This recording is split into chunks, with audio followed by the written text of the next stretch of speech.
La sortie du add-on de Baldur's Gate intitulé Tales of the Sword Coast vient d'être repoussée à une date ultérieure, pour l'instant non communiquée. Raison de ce retard, de gros problèmes de stabilité en mode multijoueur.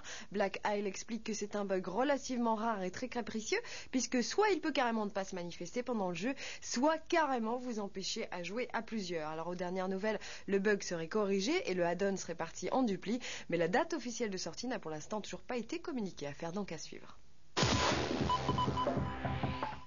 Voici maintenant quelques nouvelles concernant la version Nintendo 64 de StarCraft qui est toujours en cours de développement. La version 64 proposera un mode multijoueur à 2 sur le même écran, un aspect très important surtout quand on sait que StarCraft prend toute sa dimension en multijoueur. Seul petit hic, c'est que sur un tout petit écran, on a vite fait de jeter un petit œil sur ce que fait le voisin.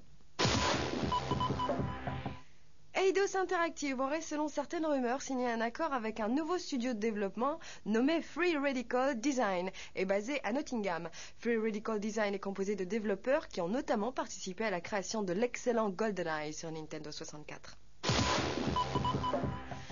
Le développement de Third World, jeu signé Redline, vient d'être annulé. Motif de cet arrêt non définitif, c'est qu'à la base c'est Activision qui devait éditer Third World et pour des raisons de divergence totale au point de vue artistique, Redline trouvera un autre éditeur. Affaire à suivre.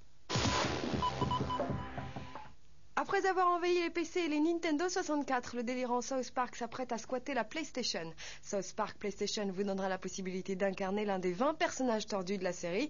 Et quant à la sortie de South Park sur PlayStation, elle est normalement prévue pour septembre prochain. Le parc du Futuroscope de Poitiers accueillera du 3 au 17 juillet prochain le premier festival international du jeu vidéo. Il est baptisé Futuroscope On Games et a pour vocation de donner la possibilité aux constructeurs et éditeurs de faire découvrir leurs produits au grand public. On vous rappelle que dans le cadre de ce festival, un grand concours va être lancé à travers toute la France. Ce concours s'appelle le Défidéo Tour 99. Les phases qualificatives auront lieu du 25 mai au 29 juin prochain dans 15 villes de France et du 3 au 16 juillet au Futuroscope pendant le festival.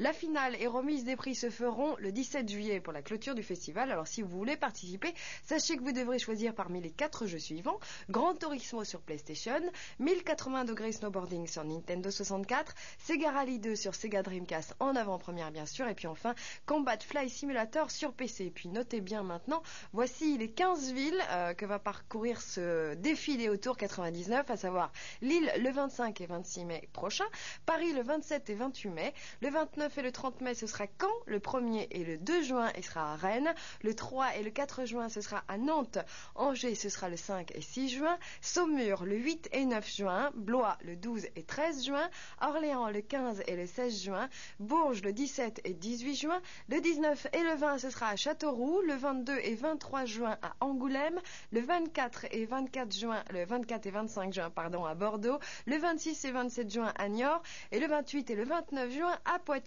Si vous n'avez pas eu le temps de prendre les dates, sachez qu'elles sont disponibles sur le 3615 code Game One ou sur notre site gameone.net. À tout à l'heure.